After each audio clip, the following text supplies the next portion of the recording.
Friends,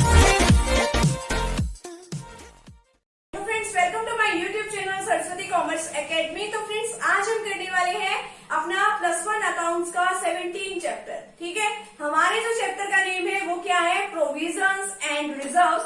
और आज के वीडियो सेशन में हम डिस्कस करने वाले हैं टाइप्स ऑफ रिजर्व्स। ठीक है, हमने इस चैप्टर के काफी सारे वीडियो सेशन जो है हम पहले भी डिस्कस कर चुके हैं, जैसे कि प्रोविजन क्या होता है, रिजर्व क्या होता है। ठीक है, इनके बीच में प्रोविजन और रिजर्व के बीच में क्या डिफरेंस है वो हम सब अपने प्रीवियस वीडियो सेशंस में हम डिस्कस कर चुके हैं। ठीक है, आज का जो हमारा वीडियो सेशन है वो बहुत ही इंपॉर्टेंट है, क्योंकि आज हम इसके अंदर डिस्कस करने वाले हैं ऑल टाइप्स ऑफ रिजर्व की। अलग अलग टाइप्स के कौन कौन से रिजर्व होते हैं, किस हेड में कौन सा रिजर्व आता है, आज हम उसके बारे में डिस्कस करेंगे। ठीक है, तो इसलिए आज का टॉपिक जो है बहुत ही इंपॉर्टेंट है।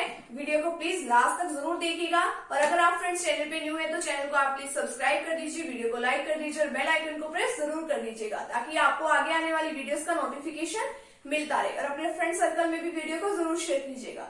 तो चलिए डिस्कस करते हैं कि टाइप्स ऑफ रिजर्व। अब मैं ये अज्यूम करके चल रही हूँ कि आपको रिजर्व का सारा टॉपिक आता है। ठीक है, अगर आपने अभी तक वैसे नहीं समझा है तो आप प्लीज डिस्क्रिप्शन बॉक्स में जाइए, आपको वहां पे प्लेलिस्ट का लिंक मिलेगा चैप्टर नंबर 17 के। ठीक है, तो आप वहां से समझ सकते हैं इजिली। और भी कोई भी चैप्टर समझना हो +1 अकाउंट्स का, आपको वहीं पे मिलेंगे। प्लेलिस्ट के सारे चैप्टर्स के लिंक जो है वहां पे गिवन है, आप कोई भी टॉपिक जो है इजिली समझ सकते हैं। तो चलिए अब डिस्कस करते हैं टाइप्स ऑफ रिजर्व। रिजर्व क्या होता है? रिजर्व क्या होता है कि एक अनएक्सपेक्टेड, की हमें नहीं पता कि कौन सी लायबिलिटी अराइज होगी, अनसर्टेनिटी से बचने के लिए हम क्या करते हैं, एक फिक्स अमाउंट निकाल के अलग से रख देते हैं बिजनेस के अंदर। ठीक है, कि कोई भी लायबिलिटी इन फ्यूचर अराइज हो तो हम इसको यूज कर लेंगे। और रिजर्व कहाँ से बनाए जाते हैं? अपने प्रॉफिट्स में से हम मेंटेन करते हैं। ठीक है, अब देखो हमारे पास 2 टाइप्स के रिजर्व होते हैं। सबसे पहले तो कौन कौन से? रिवेन्यू रिजर्व, और सेकंड है हमारे पास कैपिटल रिजर्व। जो हमारा रिवेन्यू रिजर्व होता है वो तो क्या होता है कि हमारे डे टू डे, ठीक है, जो भी हमारे बिजनेस के ऑपरेशन से जितने भी प्रॉफिट्स होते हैं हम उसमें से इसको मेंटेन कर लेते हैं। ठीक है, डे टू डे बिजनेस में जितनी भी एक्टिविटीज होती हैं तो उससे जितने भी प्रॉफिट्स होते हैं हम उसमें से इन रिजर्व्स को मेंटेन कर लेते हैं। और इसको किसी भी पर्पज के लिए यूज किया जा सकता है। फॉर एग्जाम्पल, हमने क्या करना है, शेयर होल्डर्स को डिविडेंड डिस्ट्रीब्यूट करना है, तो हम वहां पर भी इसका यूज कर सकते हैं। ठीक है, अब डिविडेंड क्या होता है? ठीक है, जो शेयर्स होते हैं उसके ऊपर एक फिक्स डेट से कह लो या फिर एक फिक्स डेट नहीं भी होती तो हमें मतलब अपने शेयर होल्डर्स को डिविडेंड डिस्ट्रीब्यूट करना पड़ता है। डिविडेंड किसको देते हैं? हम अपने शेयर होल्डर्स को। शेयर होल्डर्स कौन होते हैं? जो शेयर्स के ओनर्स होते हैं। ठीक है, हम उनको ये डिविडेंड डिस्ट्रीब्यूट करते हैं। हमने मान लो उन्हीं को डिस्ट्रीब्यूट करने के लिए इस रिजर्व को यूज कर लिया। तो यानी कि ये नहीं है कि कोई किसी स्पेशल टाइप के रिजर्व है, नहीं, ये यानी कि डे टू डे बिजनेस में जितनी भी एक्टिविटीज होती है तो वहां से हमारे पास जो भी प्रॉफिट्स होते हैं, आप देखो हम बिजनेस चलाएंगे, प्रॉफिट्स तो होंगे ना हमें बिजनेस में, तो वहां से हम क्या करते हैं, एक अमाउंट जो है निकाल के अलग से रख लेते हैं, तो उसको हम बोलते हैं रिवेन्यू रिजर्व। ठीक है, अब देखो सेकंड हमारे पास आता है कैपिटल रिजर्व। कैपिटल रिजर्व क्या होता है? यानी कि ये वो रिजर्व होते हैं कि जो हमें ये नॉर्मल कोर्स ऑफ बिजनेस से नहीं होते, ये जो हमारे प्रॉफिट्स होते हैं वो हमें कभी कभार होते हैं। ठीक है, कभी कभी ये प्रॉफिट जो है वो हमें होते हैं। ठीक है, डेली बेसिस पे हमें ये प्रॉफिट्स भी नहीं होते, कभी कभी ये प्रॉफिट्स होते हैं। और इसको ये नहीं है कि हमने जिसका मन चाहा कि हमने उसको यूज कर लिया किसी भी पर्पज के लिए, नहीं, ये नहीं है कि डिविडेंड डिस्ट्रीब्यूट करने के लिए इसको यूज कर लिया, नहीं। इसमें हम कभी कभी ही किसी को कोई स्पेशल पर्पज हो या कोई कैपिटल लॉस हो जाए तो उस पर्पज के लिए इसको यूज करते हैं। अब देखो ये रिजर्व होते कौन कौन से हैं? मान लो हमें sale of fixed assets, fixed assets को सेल किया है हमने, तो उससे सेल करने से हमें क्या हो गया?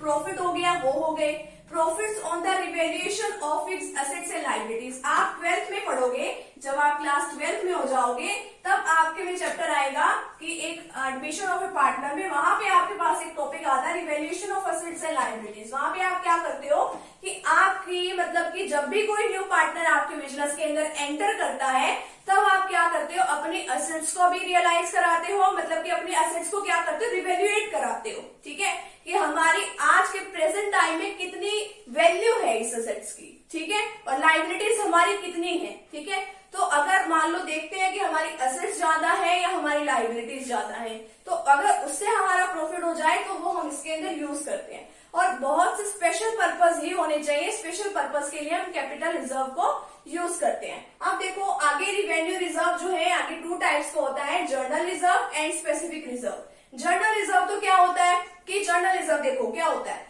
कि इसमें ना कि जो हमारे बिजनेसमैन होता है वो ये नहीं करते कि सारा का सारा प्रॉफिट जितना भी हुआ हमने सारा का सारा ओनर्स में डिस्ट्रीब्यूट कर दिया या शेयर होल्डर्स में डिस्ट्रीब्यूट कर दिया। नहीं, वो क्या करते हैं, कुछ पार्ट जो है प्रॉफिट का अलग से मेंटेन करके रख लेते हैं कि इन फ्यूचर कोई लायबिलिटी अगर अराइज हो जाती है फ्यूचर में तो हम इसका कम से कम यूज तो कर लेंगे।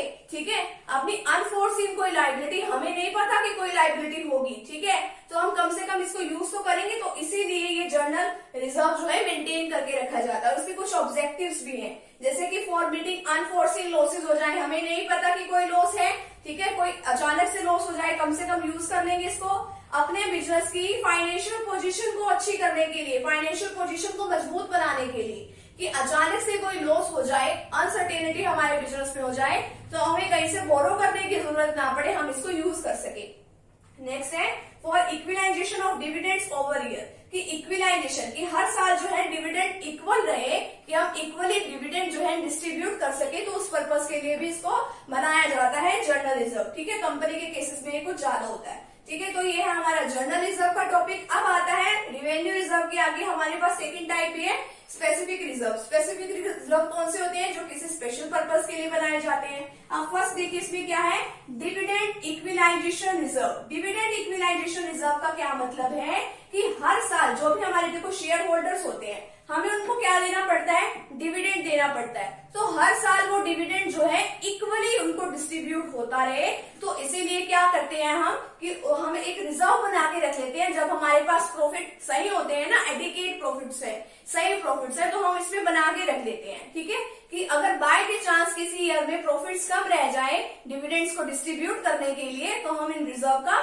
यूज कर सकते हैं। ठीक है, सेकंड है reserve for replacement of assets. अब रिप्लेसमेंट ऑफ असेट्स का क्या मतलब होता है, अब देखो कि आपने उसमें प्रोविजन देखा था कि हाँ ये असेट्स को तो रिप्लेस करने के लिए प्रोविजन बनाते हैं आप डेप्रिसिएशन वाले चैप्टर में, बट देखो उसमें तो हमने प्रोविजन क्या करते हैं कि हमारे पास 10 लाख की कोई मशीन है, आज के प्रेजेंट टाइम की वैल्यू उसकी 10 लाख है। ठीक है, और देखो कि हमें पता है कि 10 सालों के बाद हमें ये मशीन जो है दोबारा चेंज करनी पड़ेगी, और हम क्या करते हैं 10 ईयर्स आफ्टर हमें ये मशीन चेंज करनी ही करनी है। ठीक है, अब ये तो वैल्यू तो 10 लाख रुपए की जो है वो तो 10 साल पहले की वैल्यू हो गई ना। अब आज के टाइम में अगर हमें मशीनरी खरीदनी पड़ जाए, जरूरी थोड़ी है उसी रेट पे मिलेगी हमें। ठीक है, हम क्या करते हैं, देखो हमने मान लो 10 लाख की है, हमने पर ईयर 1 लाख का क्या बना लिया, प्रोविजन बना लिया। अब देखो क्या अब 10 लाख में मशीन आ जाएगी हमारी, नहीं आएगी ना। हमें क्या करना पड़ेगा, हमें कुछ और भी रिजर्व मेंटेन करके रखना पड़ेगा। हम उसके लिए क्या करते हैं, reserve for replacement of assets बना के चलते हैं, तो उसमें हम कुछ अमाउंट जो है हर साल डालते रहते हैं। फॉर एग्जाम्पल अब यही मशीन जो 10 साल पहले 10 लाख की थी, 10 लाख की थी, अब मान लो वही मशीन हमारी होगी 40 लाख की। ठीक है, अब ये ऊपर के जो 30 लाख है वो कहाँ से आएंगे, अगर हमारे पास ये वाला रिजर्व मेंटेन करके रख रखा होगा तो कम से कम ये काम तो आएंगे हमारे। ठीक है, तो ये एडिशनल जो अमाउंट होती है हमारी असेट्स की, एडिशनल अमाउंट, तो उसके लिए हमारे काम आ जाते हैं ये रिजर्व। ठीक है, अब नेक्स्ट देखिए क्या है, इन्वेस्टमेंट फ्लक्चुएशन फंड्स। हमारे इन्वेस्टमेंट है, ठीक है, इन्वेस्टमेंट होते हैं ना, हम कहीं ना कहीं इन्वेस्ट करते हैं। अब मार्केट में उनकी फ्लक्चुएशंस आती रहती है, यानी कि इन्वेस्टमेंट की वैल्यू कभी ज्यादा कभी कम। मान लो इन्वेस्टमेंट की वैल्यू कम हो गई तो हमें तो नुकसान होगा ना, तो उसके लिए हम कुछ रिजर्व बना के रख लेते हैं। इसी तरीके से वर्कमैन कंपनसेशन फंड होता है, फंड कह लो या रिजर्व कह लो, कि वर्कर्स के लिए भी हम बना के चलते हैं। मान लो वर्कर्स का कहीं इन फ्यूचर एक्सीडेंट हो गया तो हमें भरपाई तो करनी पड़ेगी ना उसकी। ठीक है, इसी तरीके से debenture redemption reserve. Debenture redemption reserve का क्या मतलब होता है, हम रिजर्व बना के चलते हैं, हमें डिबेंचर्स को कभी ना कभी रिडीम करना ही होता है। अब जब रिडीम करेंगे तो पैसे होने चाहिए, पैसे कहाँ से आएंगे, रिजर्व बना लो उससे बढ़िया।